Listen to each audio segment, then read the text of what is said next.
Donc le PDCI aussi, après la victoire, la fête, la satisfaction, il ne faut pas aussi rentrer dans l'abus. Vous dites que s'il y a une élection sans tricherie, le RHDP ne peut pas gagner, c'est faux. Le PDCI ne peut pas gagner, le RHDP pas au Congo, on le sait. Donc il ne faut pas rentrer aussi dans le discours extrémiste. Lorsque vous finissez de fêter sur les réseaux sociaux, il faut s'asseoir à froid pour voir. On avait hier plus de 60 députés, aujourd'hui on a environ 34 députés. Comment on fait pour partir challenger le RHDP au nord? Comment on repousse le RHDP dans le centre? Comment on arrive à avoir de place de plus en plus pour qu'on soit un peu plus compétitif par rapport à la présidentielle, pour qu'on soit un peu plus compétitif par rapport à 2028, qui est dans moins de 700 jours où va se jouer les élections régionales, municipales et sénatoriales. Bien. Ça sera pour moi un grand enjeu pour notre ambition. Donc vous avez cette population-là qui estime qu'on ne veut même pas savoir ce que tu proposes pour nous, parce qu'on fait partie de toi. Donc toi, c'est nous, nous, c'est toi. Automatiquement, c'est quelque chose qui biaise un peu le principe stricto sensu de la démocratie. Mais malheureusement, que ce soit au nord comme dans le Vieux-Baoulé, vous avez ces populations-là qui... Et souvent même, je termine avec ça, ils font des contre-votes.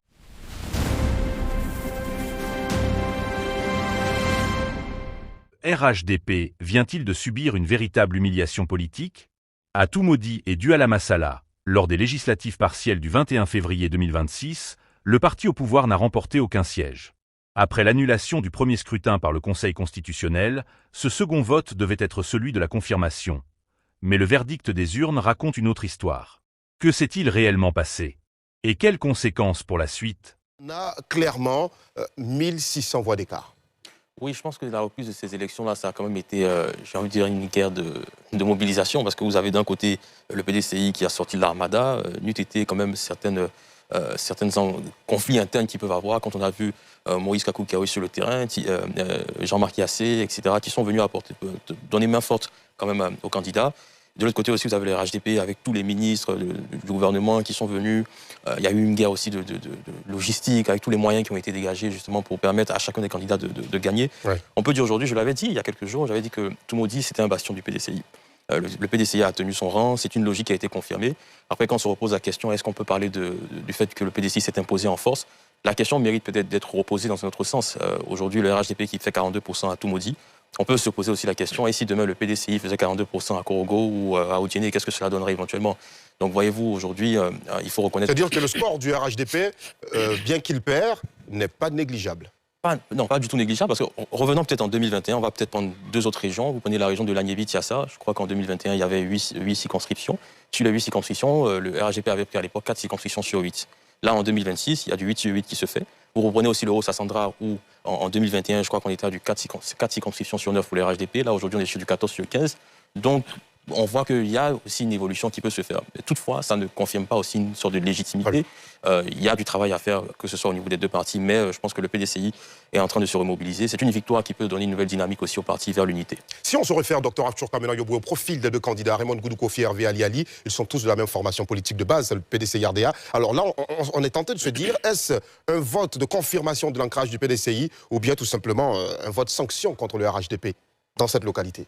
Bon, un vote sanction dans la mesure où, en écoutant les discours qui ont été promus, élaborés lors de la campagne, moi j'ai vu un paradoxe par rapport au discours du RHDP, en particulier avec celui prononcé par la ministre d'État Anne Loto, qui était revenue sur les conditions existentielles même de l'électorat qui, elle a mis en évidence des personnes qui, à un certain âge, étaient encore dans les salons, des personnes compris entre 30 et 40 ans. Et en même temps, quand on se réfère aux périodes non électorales où la même ministre mettait en évidence le fait que la Côte d'Ivoire va bien, ça sonne un peu de paradoxe. Donc je me dis que ce discours n'a pas joué en faveur du RHDP dans la mobilisation. Maintenant, au niveau des candidats, si vous le savez bien, pour moi, j'ai vraiment apprécié la leçon de la transmission générationnelle. À partir du moment où Hervé Ali Ali, qui est le fils de Camille Ali Ali, qui est le combattant qui était auprès de Félix Houphouët-Boigny dans les années 80 et qui a participé à consolider même le PDCI-RDA, non seulement dans la lutte pour l'indépendance, mais également dans les périodes de crise, puisque à partir de 80, la Côte d'Ivoire était dans la circonscription du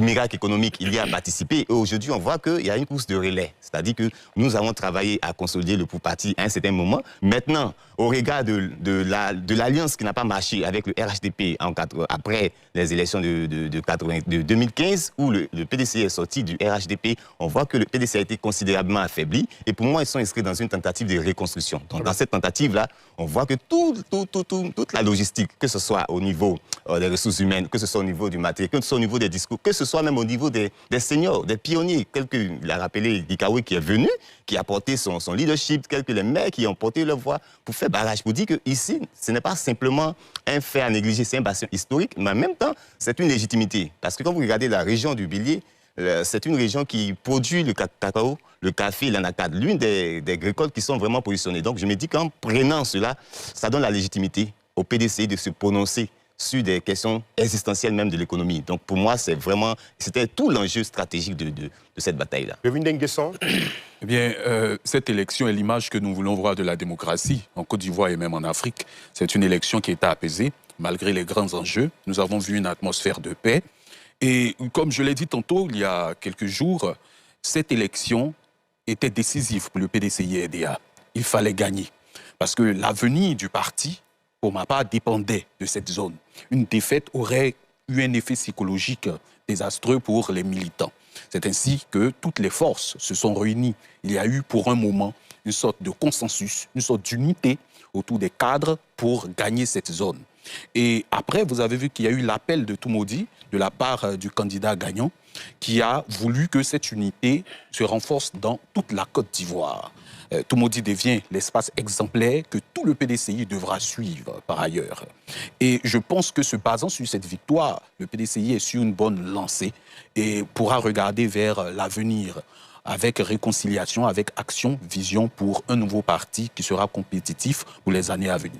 Ah, c'est moi, Josias. Toumoudi, si on regarde l'histoire de Côte d'Ivoire, c'est lorsque la rébellion éclate, une partie d'enjeux où il y a des conflits très intéressants qui ont fait peser le pouvoir entre les forces de l'ordre qui étaient, on dit, pour l'État et la rébellion. Toumoudi également en 2011, c'est la partie où il y a eu facilité qui a permis à ce que lorsqu'on a mis en place les FSI, on puisse prendre facilement le nord jusqu'à descendre à Abidjan. Toumoudi aujourd'hui, c'est un message intéressant.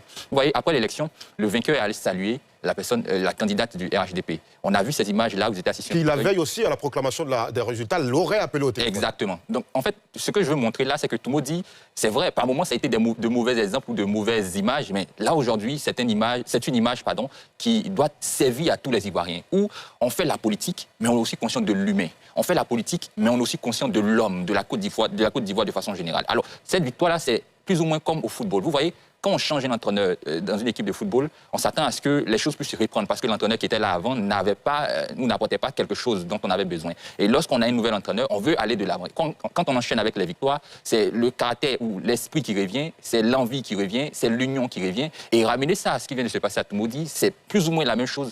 Cet élan-là qui va commencer à naître au niveau du PDCI-RDA. Quand bien même on ne peut pas se permettre déjà de dire comment l'avenir du parti sera, mais ce sont des indices comme ceux-là qui permettront de solidifier, d'unir, d'autant plus qu'on a vu l'union de tous ces cadres-là pendant ce moment-là. Mais c'est aussi une victoire qui est plus ou moins moqueuse politiquement, pour la bonne politique, où les soutiens du PDCI, les partisans, les militants, disent en dépit, au-delà du rassemblement des ministres qui étaient là, on avait ces cadres-là qui n'étaient pas ou qui ne sont pas forcément des ministres du côté du PDCI-RDA qui ont réussi à faire basculer en faveur de M. Ali. D'autant plus qu'autrefois, c'était 15 voix et aujourd'hui, on a plus de 1000 voix. C'est aussi une sorte de moquerie qui est toujours pour la bonne politique où ils disent on a eu des mamites, on a eu ceci, on a eu cela, mais on n'a pas voulu vous voter. En fait, c'est la bonne image, la bonne ambiance avec ce qui vient de se passer à Toumoudi et c'est à saluer. Alamine, votre lecture? Oui, il y a plusieurs éléments parmi lesquels ressortent. Un élément qui est principal, observable, c'est que le Bélier et le Lifou demeurent un bastion du PDCI-RDA. Ça demeure un bastion du PDCI-RDA, mais il y a deux lectures à faire. Déjà, pour moi, en tant qu'amoureux de la démocratie, je me réjouis de cette victoire, parce qu'au moins, ça permet de redynamiser les forces et ça permet de donner un certain peps à la vie politique ivoirienne. Après, tout va dépendre dans la capacité de prospection post-électorale. Parce que aujourd'hui, c'est vrai, félicitations PDCI-RDA, mais le RHDP se maintient dans le Bélier. Si vous vous rappelez bien, en 2023, aux dernières élections régionales, M. Aoussou Jano a eu 44%. Et Raymond Goudou Kofi a 42%. Donc le RHDP est dans un bastion réputé PDCI, mais arrive à contenir le PDCI. Donc 42% d'un bastion réputé PDCI pour un parti qui s'appelle le RHDP, ce n'est pas quelque chose de négligeable. Donc c'est le père fondateur même du PDCI-RDA qui le disait, Félix Feboigny, qui disait que la goutte d'eau qui coule goutte par goutte finit par percer le rocher le plus dur. Donc le RHDP a un travail de constance par rapport à cette zone. Pour moi, ça doit pouvoir inspirer le PDCI à partir de s'installer au nord. Parce que vous avez gagné ce siège de député qui ne va rien changer à l'Assemblée nationale, mais qui donne un regain de vitalité par rapport à la fierté du bastion qui reste du même PDCI. Mais dans la grande élection présidentielle, lorsque le RHDP arrive à partir peser 42% dans le bélier et que vous pesez 0,0001% à Congo, ou bien à Odiéné, ou bien à Séguéla, ça serait un peu compliqué de pouvoir partir chercher la présidentielle. Donc le PDCI aussi doit s'inscrire dans un processus d'être décomplexé. Il faut partir au nord. Ça ne sera pas facile, mais il faut commencer à poser les actions petit à petit pour commencer à contenir le RHDP aussi dans le Nord pour prétendre avoir une belle victoire. J'ai vu aussi sur les réseaux sociaux beaucoup de militants du PDCI se réjouissent. Oui, c'est normal.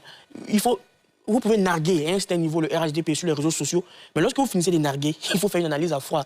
Parce que moi, j'ai vu beaucoup de militants du RHDP qui, malgré le fait qu'ils ont la majorité écrasante, ils sont dans un travail de prospection. Ils essaient de comprendre comment on peut gagner dans le bélier. Donc, c'est des personnes qui gagnent, mais qui ne dorment pas sur leur laurier. Donc, le PDCI aussi, après la victoire, la fête, la satisfaction, il ne faut pas aussi rentrer dans l'abus. Vous dites que s'il y a une élection sans tricherie, le RHDP ne peut pas gagner, c'est faux. Le PDCI ne peut pas gagner, le RHDP à Congo, on le sait. Donc, il ne faut pas rentrer aussi dans le discours extrémiste. Lorsque vous finissez de fêter sur les réseaux sociaux, il faut s'asseoir à froid pour voir. On avait hier plus de 60 députés, aujourd'hui on a environ 34 députés. Comment on fait pour partir challenger le RHDP au nord? Comment on repousse le RHDP dans le centre? Comment on arrive à avoir de place de plus en plus pour qu'on soit un peu plus compétitif par rapport à la présidentielle, pour qu'on soit un peu plus compétitif par rapport à 2028, qui est dans moins de 700 jours où va se jouer les élections régionales, municipales et sénatoriales.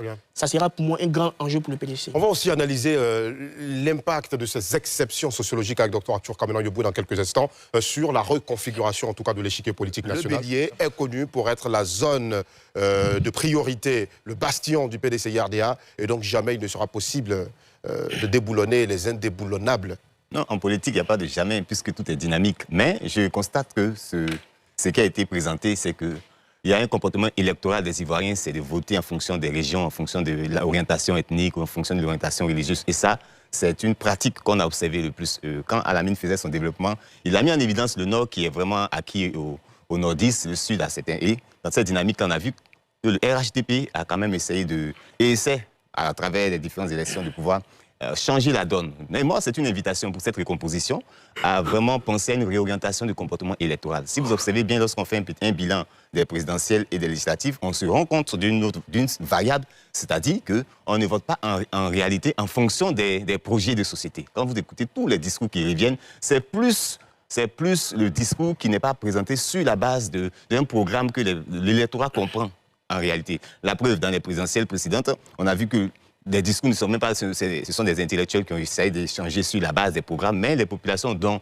les acteurs même dans leur manière de présenter les projets, ils n'ont pas mis en évidence ce fait-là. Et pour moi, c'est une réinvitation. À partir du moment où le PDCI se positionne comme une seconde force en face du RHDP pour essayer de dynamiser cela. Et en même temps, pour moi, ça donne l'opportunité de susciter ce que j'appelle un sentiment de nationalisme, au niveau même de la construction de ce que j'appelle la citoyenneté. Si vous observez, dans la grande partie des Ivoiriens, il y a le sentiment que ce qui est fait, c'est le RHDP le fait, et puis bon, comme si on attendait qu'une autre catégorie arrive pour pouvoir se reconnaître dans ce qui est fait. Et pour moi, ça fragilise un peu le jeu démocratique, avec tout ce qui va ensemble. Et à partir de ce moment-là, il y a un autre principe qui découle de ce que je viens de dire, le principe de redevabilité. Vous savez, quand nous sommes en gouvernance, il y a le fait de rendre compte.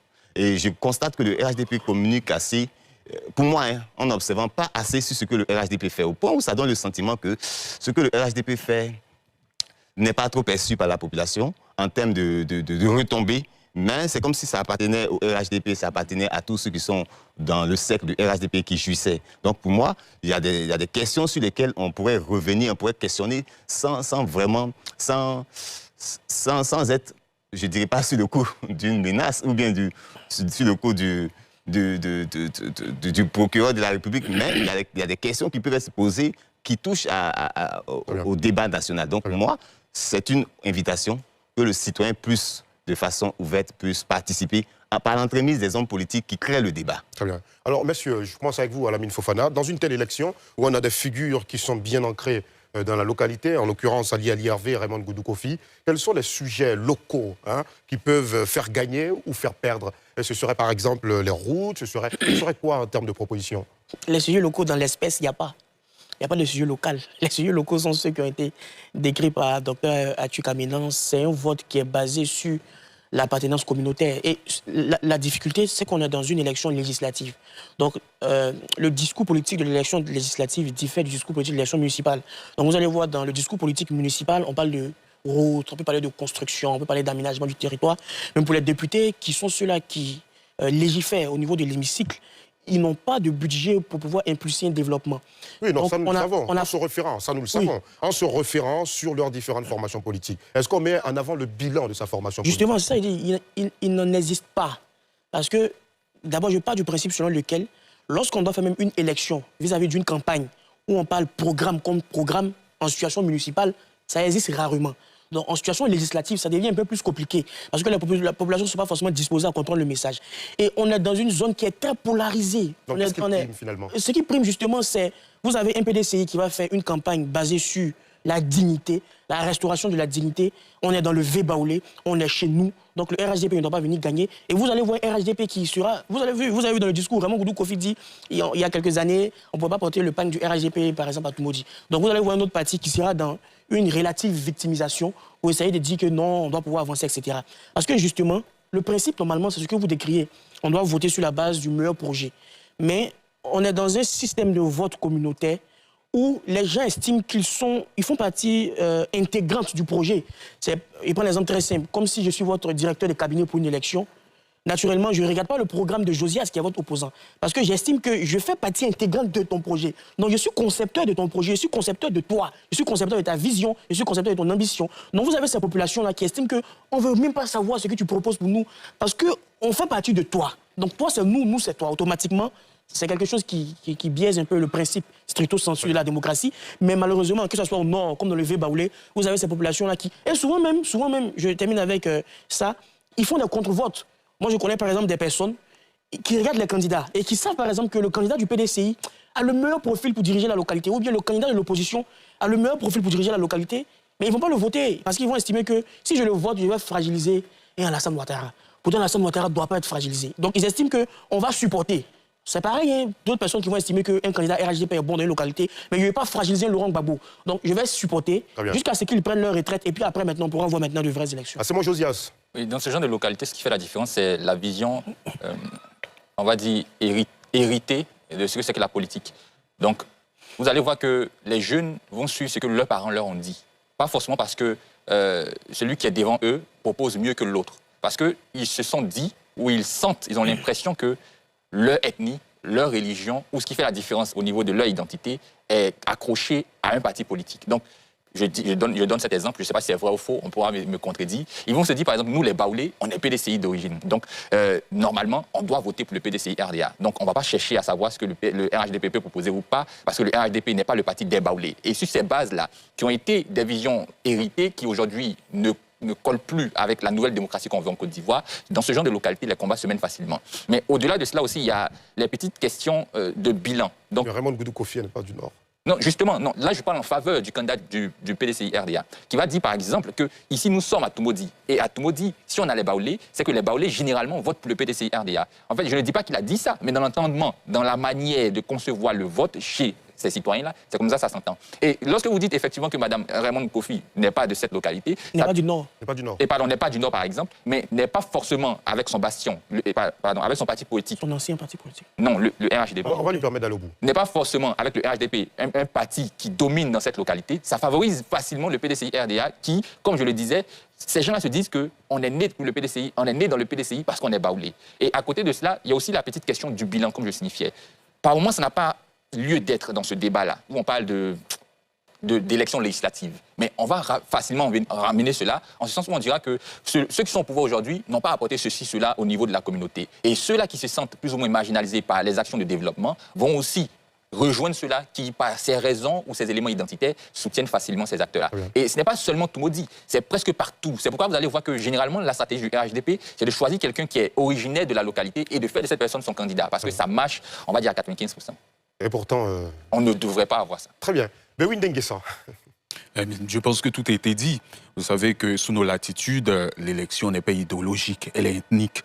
Vous savez que lorsqu'il y a eu l'amorce des indépendances dans nos pays, il y a une question qui taraudait bon nombre de personnes. Est-ce que les ethnies ne devenaient pas finalement des partis politiques. Et lorsque vous regardez l'écosystème politique en Afrique, les grandes ethnies deviennent souvent de grands partis et les ethnies qui y sont affiliées.